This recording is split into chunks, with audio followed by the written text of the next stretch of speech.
เอาเป็นวางบนเวทีเลยท่านประธานผู้สูงเกียรติไปมาแล้วเราจะมาทำอะไรจะมาทำบนนี้คนจะได้ไม่ได้กัน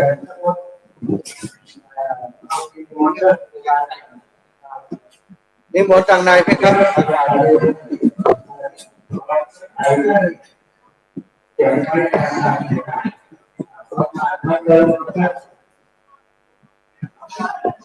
ให้เราเอาลงมาจะไปไหนที่เราออกแค่ถ้าเดินทางไปจากประชาชนเดินทางไปเลยลงที่นี่ต้องลาไม่รู้แล้วทางผู้ชมเราต้องเรียนเ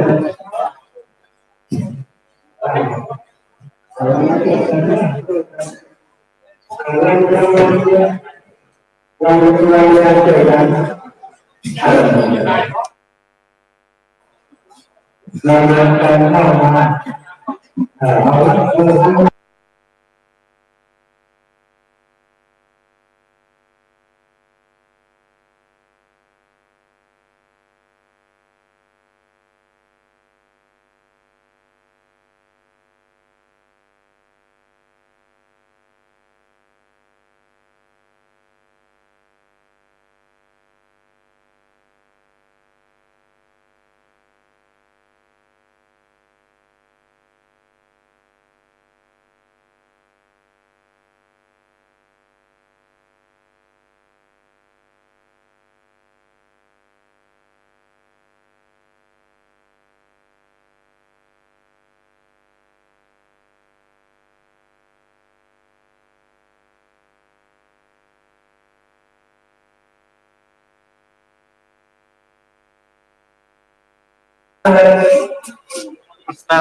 มาขอคุณเลยนะ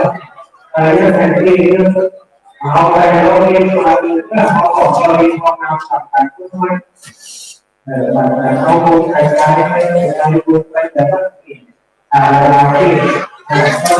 ตอนนั้นที่เราที่พอเลยตอนนี้เอานายกมาแล้วนายกที่เราไม่ทำเป็นท่าที่เป็นท่าเพื่อการทำนายกใช้ไปนายกเราพูดถึงแล้วก็ขอโทษที่ทำสิ่งนี้โดยนายกไปที่ทำเป็นท่าที่ทำที่เราที่ทำงานที่ต่อที่ทำที่ผู้ว่าที่เป็นของที่นักงานที่ทุกเอาของที่ทำการเรื่องของการเอาอย่างที่เราเนี่ยทำตัวเป็นแบบเป็นแบบเป็นออกทำที่ยกกับตัวรถตัวการกระทำเลย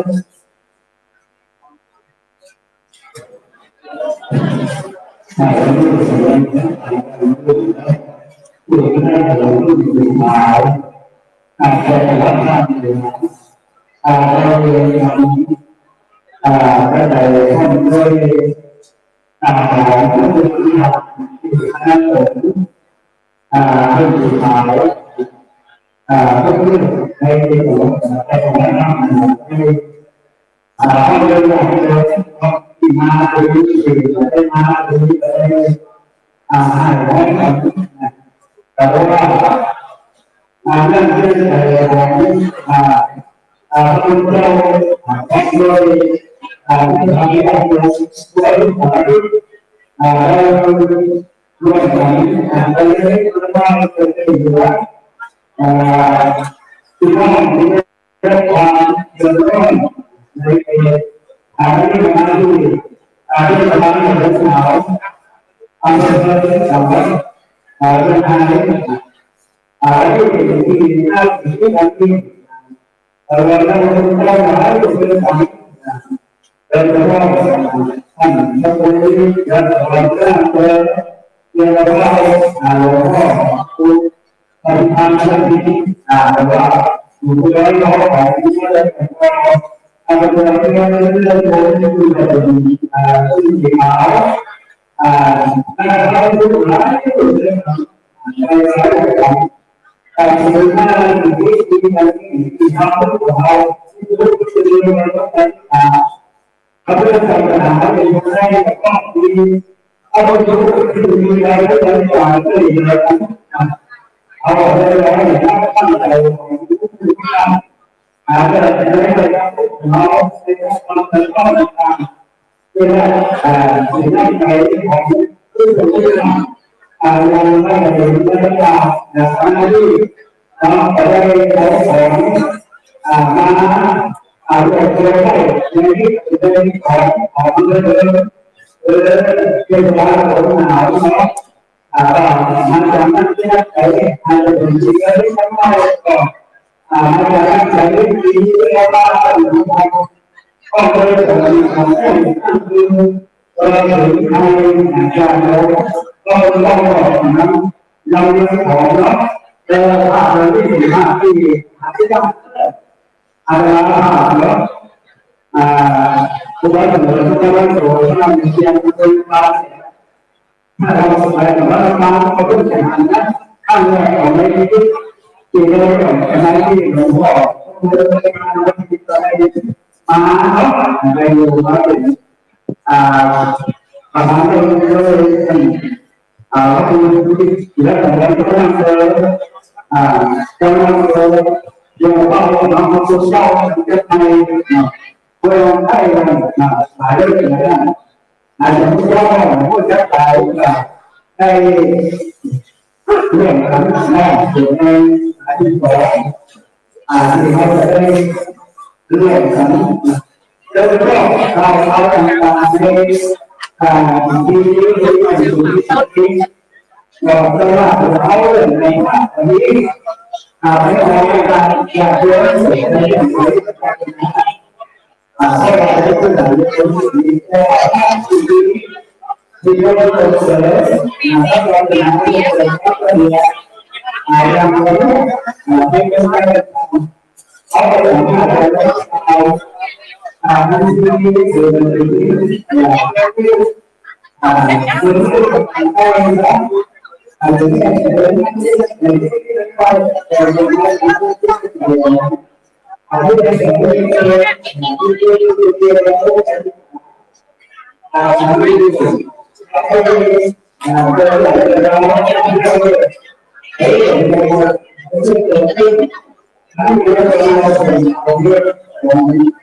jadi kalau orang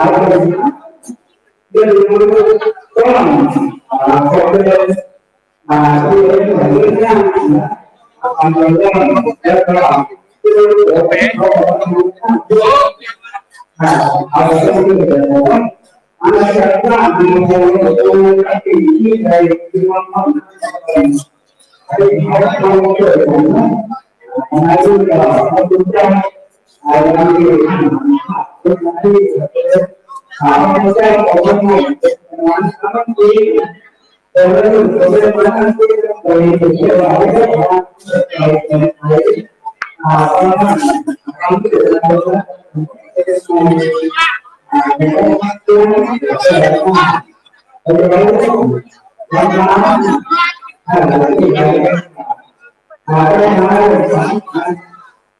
đó thì tôi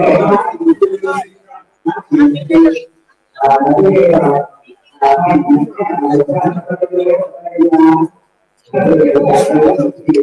đã được các bạn làm các bạn làm cái sau đó là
เอาเรียนเรื่องอะไรเอาเรื่องทางด้านที่ไหนก่อนทางด้านของเขาเรื่องอันที่บอกให้เราบางคนบางคนนี้ของเรื่องก็อาจจะนักเรียนไปเรื่องบางคนคนนั้นก็ไม่รู้คนบางทีจริงจังนะเอาไปเยอะเอาไปเยอะต่อไปที่เราบอกช่วยเลิกผมก็เกี่ยวเดี๋ยวท่านนายกเราจะทำกูต่างๆไม่ได้ถ้าวัวจากว่าเราประกาศอำเภอเนี่ยแจ้งก็เกี่ยวที่ปอดสารพิษเป็นวัวเคยพูดก็คือต้องให้เราพวกการดูเนี่ยแจ้งว่าเจ๊ก็แม่ลงนี่ก็จะไปที่ก่อนสุดแรงก็ถ้าดาวขนาดไปเรื่อยก็มีเงี้ยอยู่ข้างหลังนี่ก็ลงโค่นไปโค่นมันก็เรียกว่าโดนเย็บนะครับพูดแต่ที่ไม่ได้บอกกันเย็บนะครับเลยขอข้อท่านนายกได้ที่มือเจ้าหน้าที่เก็บวันนี้ท่านนายกอบตหนาวได้ไปปฏิบัติการข้างนอกเกี่ยวกับเรื่องน้ำท่วมเนี่ยว่าผู้ว่าเขาไปในอำเภอเขามาจะข่าวก็ได้มอบหมายเรื่องการมารับเทศบาลตำบลคือคุณจำลองงามนายแล้วก็ท่านนายกเทศมนตรีตำบลขาวที่ท่านราชีเข้มครอบครองได้อยู่รอกันหลายวันที่ของเทศบาลที่นั่งการนอกจะได้ทำพิธีมอบที่ของต่างๆวันที่เพื่อจะเริ่มการรอเอาไปบริหารจัดการต่อไปเบื้องต้นที่ขอได้รับเมตตาทำจากพระเดชคุณหลวงพ่อที่วิสุทธิราชมังกรแล้วก็การตั้งผู้ว่าการเวลาอยู่บนหลวงพ่อได้ตอนนี้แล้ว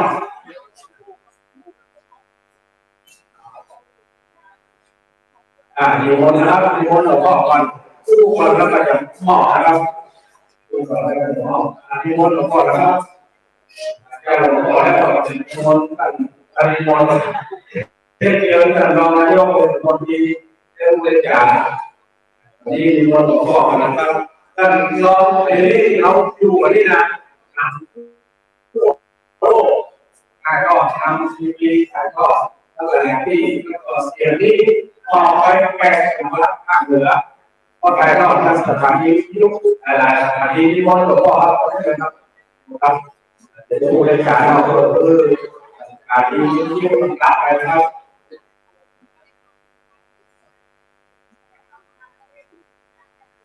ขอเรียนเจ้าคณะอาธิการท่านในพระบรมที่วัดท่านมีกรมรองเจ้าคณะอำเภอเดินรองของเราพระบรมพระเจ้าท่านนั้นจัดรายการข่าวเรื่องราวต่างๆผู้ชมแต่ขอเดินก่อนท่านนายกตำบลหนาวของท่านกำลังที่เป็นประธานทุกท่านเราญาติโยมผู้ชมที่ได้ที่ถามโดย คุณเจ้ามามอบสิ่งของเพื่อแก่พี่น้องชาวบ้านคนหนาวที่ได้รับภัยธรรมชาติทุกข์ภัยน้ำท่วมอันนี้เป็นหน้าที่ตั้งใจของคนไทยชาวพุทธที่ได้มีน้ำจิตน้ำใจในการที่จะช่วยเหลือและเมื่อเพื่อนมนุษย์ด้วยกันรับความรู้และรับความเดือดร้อนเอาไปช่วยกันอย่างนี้หรือว่าเอามารับผิดพระสงฆ์เจ้ารับผิดพระตาตัวได้รับผิดเจ้าหรือว่าเราได้ช่วยเหลือตัวคุณอย่างนี้สถานผู้เอาออกจะเริ่มรุ่งเรืองต่อไปเพราะทุกคนมีหน้าที่ตั้งใจที่จะเพื่อขอรับวันนี้ขอขอบใจโมทนาขอบคุณพระสงฆ์องค์เจ้าทุกคนและประธานประชาชนและทุกทั้งหลายที่ได้ติดตามฟังโดยที่เจ้ามาจากวัดเชียงรายวัดเชียงใหม่วัดลำปางแพร่น่านยาวหนองเชียงตอนโอ้หลายที่หลายทางมาในประเทศมาฟังขอให้ทุกท่านจงทำดีที่ขอจะหลายในการทำเราเป็นแบบนี้จงเป็นสภาพที่ท่านที่พบกันทุกมองทั้งหลายหรือว่าเกิดอะไรอยู่ที่ไหนเองมันควรอยู่ประจำทุกส่วนมีเรื่องที่ต้อง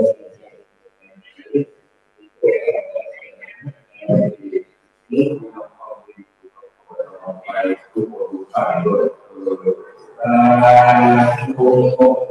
ต่อไปเราบอกว่าที่เราคนหาโดยที่ออกมีผู้ประจาก่อนเจอกันร้องบ้าง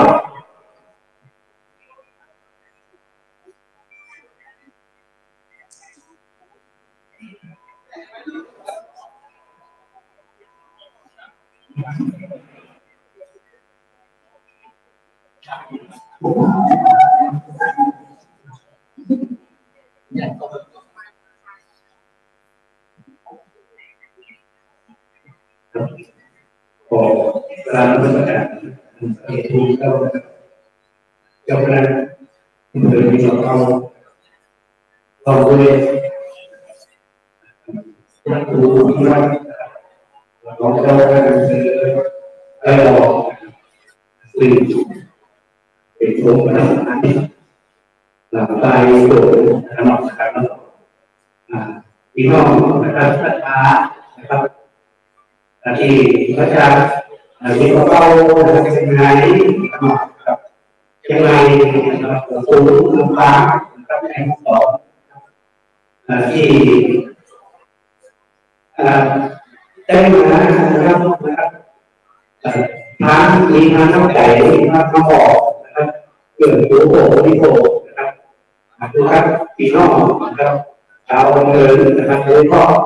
กระโดดหนาวซึ่งที่พานะครับของกระโดดหนาวนะครับได้เดินเองนะครับทั่วไปซึ่งหลายสถานการณ์ที่เกิดนะครับทางเป็นเจ้าเราต้องถึงตรงนี้และทุกท่านนะครับได้อ่านนะครับถามตัวเกี่ยวกับการว่ามันเกิดเหตุอะไรสาเหตุเป็นว่าผู้ที่กระโดดเขาเป็นที่ว่าเขาบอกเป็นภูเขานะครับที่เกิดนะครับเป็นน้ำตาไหลฝนตกด้วยกันนะครับหลายเลยนะครับช่วงนี้ที่เรามันตกตกนะครับฝนว่าเราต้องฝนซื้อนะครับโอ้ยต้องเป็นว่านะครับฝนอะไรเพราะว่า ปีนี้วันที่เราที่สวยนะครับฝนได้ประมาณสัก2 โมงรถตื่นนะครับเวลาประมาณบ่ายก็ไม่เกินเลยนะครับเป็นน้ำตาไหลมาเขาต้องดีหรือว่าเราจะสื่อดูงานการตรวจงานที่เราไป5 โมง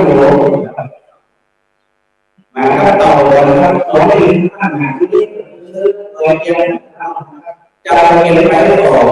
คุณภาพก็คือเป็นสถานที่ท่องเที่ยวของคือตัวนี้ก็คือเป็นร้อยนะ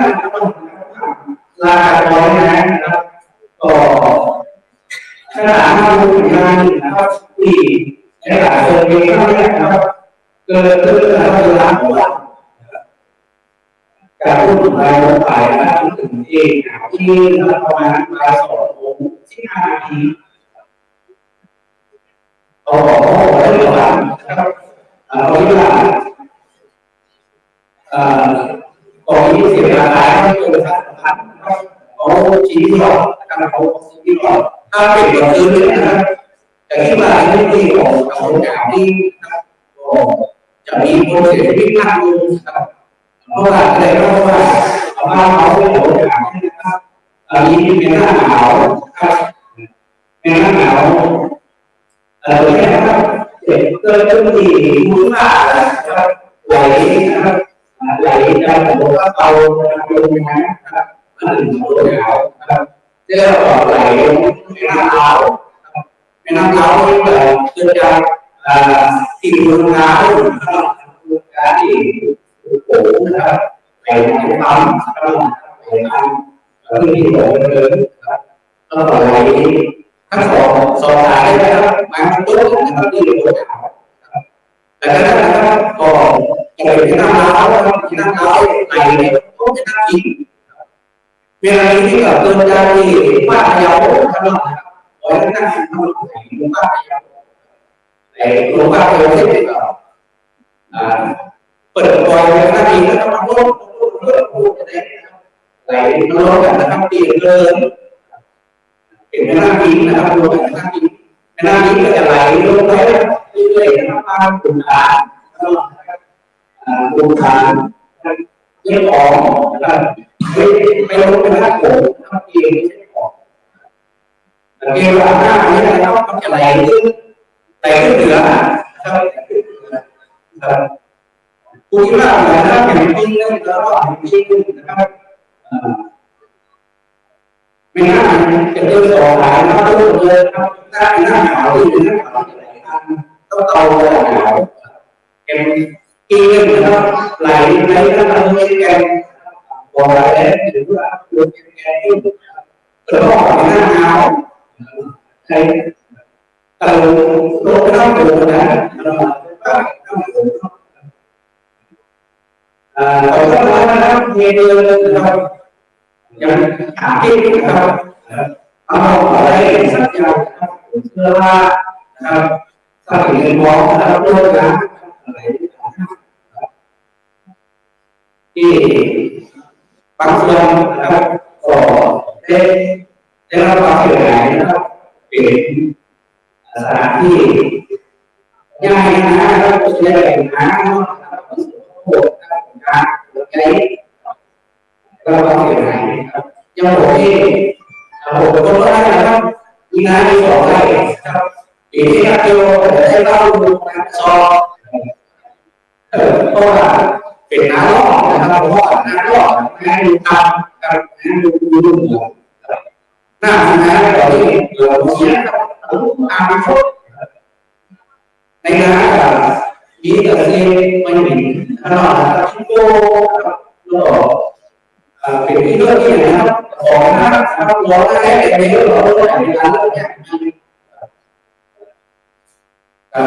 พอเห็นนะครับปีนี้เราทำนะครับเยอะๆตอนที่เราจะได้สื่อเข้าอีกนะครับเข้าเนี่ยเราปีหน้านะครับเขาบอกว่าเขาหาต่อได้ช่วงที่การช่วงที่ว่าดูแลขึ้นรู้นะครับก็ ที่มาเลยนอกจากการไก่นอกจากที่เหลือคือตัวไก่เราจะต้องใช้ตัวเชื่อได้อย่างนะครับก็คือลักษณะอย่างนะครับเวลาเราใช้นะครับเขาก็ได้ด้วยกันนะครับด้วยกันนะครับเป็นน้ำไก่นะครับก็เหมือนกับได้นะครับผมได้ในโปรแกรมของคณะผู้บริหารนะครับในงานโปรแกรมของในงานนักเรียนกับในงานของผู้นำข้อมูลนะครับของในงานโปรแกรมของที่ร่วมกันผู้ซื้อนะครับเป็นเกี่ยวนะครับก็กินข้าวกินไก่นะครับที่ทางไก่จานแต่ละที่แต่ละทางนะครับโดยเฉพาะอย่างยิ่งนะครับในการงานนี้นะครับคนทำงานอะไรนะครับโดยการทำของพระเอกนะครับในเราทำนะครับมาอีกน้ำไหลนะครับเอาเรื่องที่เราเราครับที่อยู่นะครับสถานที่อยู่นะครับผมทำนะครับอันนี้นะครับก็บอกตามนะครับขอบคุณนะครับไปขอบคุณหลวงพ่อนะครับตอนนั้นอำเภอเรานะครับคือเป็นโอกาสนะครับก็สร้างเสนานุเสนานะครับผู้รู้นะครับรวมถึงผู้ทำวิจัยนะครับที่ได้มาบอกการทำงานในการที่เราทำโดยหลายประเทศนะครับขอบคุณนะครับท่านหนึ่งนะครับครับต่อไปเราจะมอบของที่เราอุบาสกผู้ฝึกเราทำงานสถานะในที่คุณเจ้ากินตลาดในวันนั้นก็เจ้าทุกคนนะในวันทุกคนไปเที่ยววัดราชสีมาดูท่านเราเชื่อว่าท่านเป็นพระเชื่อโดยเป็นที่เลิศแต่ยังทำออกนะเจ้าเจ้าที่ออกมาฟ้องหนาวทั้งลูกเราในสภาของ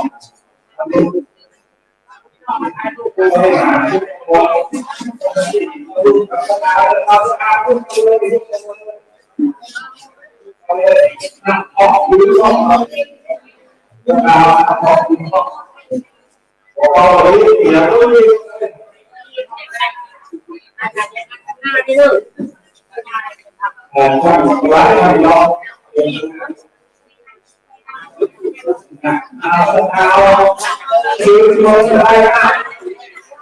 โมสลายก็ได้มาโม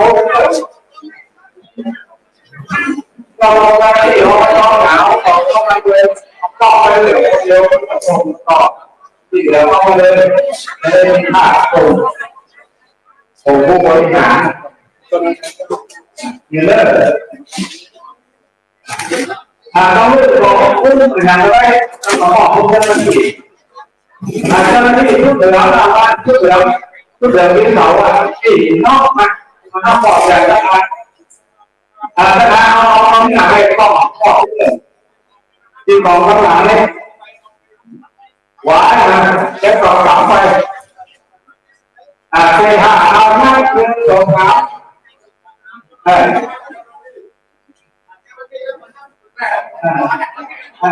เจ้าหน้าที่เขาต้องหนาวนะ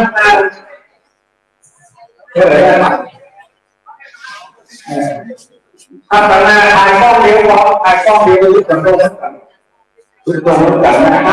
พอไปที่เที่ยวทุกวัน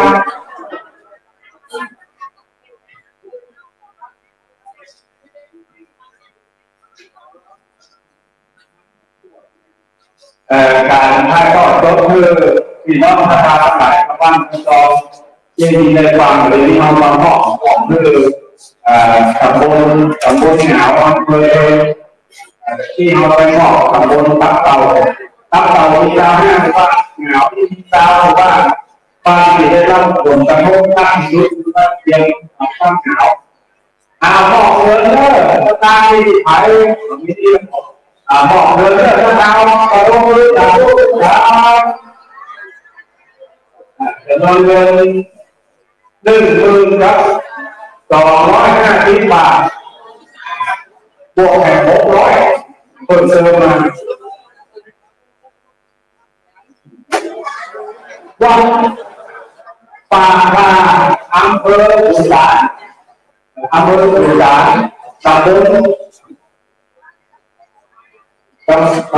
ทเนาะตำบลปราสาทอำเภอขุนหารตำบลปราสาทวัดป่าคาคือรถเลยถ้าผมมาไปให้มาแบบไปก็มันลดถึงลงจากเกือบ30ไอ้ตัวเดียวมันถึงโลว่าเอาอะไรที่เอาอะไรกันผมจะต้องได้ผมจะต้องได้ผมต้องปลอดภัยผมจะต้องการลงไปเช็ค1,250บวก600ผมโหลดนาเตอร์เจ้าหน้าที่เข้าไป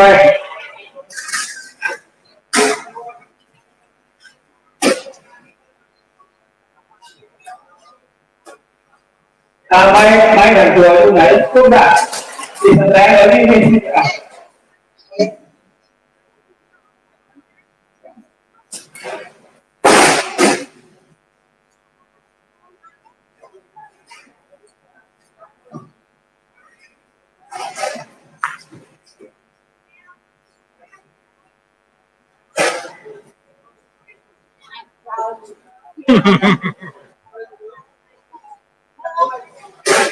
คนฟ้าคนนี้ฟ้าคนนี้